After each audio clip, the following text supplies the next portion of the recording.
Phylum കോഡേറ്റയില് നമ്മൾ 3 കാര്യങ്ങളാണ് പറയാ. എന്ത്?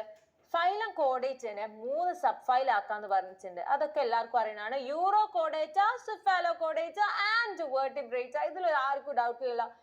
ഓരോന്നിന്റെയും എക്സാമ്പിൾസിനുള്ള കോഡാണ് നമ്മൾ അടുത്തത് ഡിസ്കസ് ചെയ്യാൻ പോണത് കേട്ടോ. സോ ആദ്യം നമ്മൾ പറയുന്നതാടാ യൂറോ കോഡേറ്റിനെ പറ്റിയിട്ടാണ്.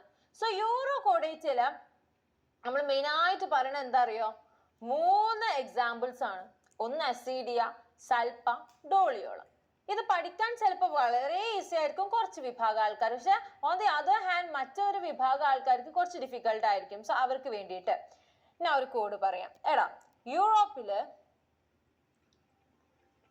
ഡോൾസിനെ എന്തിന്റെ സോപ്പ് വെച്ചാ കുളിപ്പിക്കുക? ആസിഡിന്റെ സോപ്പ് വെച്ചാണ് കുളിപ്പിക്കുക. അപ്പൊ ഡോൾസ് ഡോളിയോളം, ആസിഡ് അസീഡിയ, സോപ്പ് സൽപ്പ.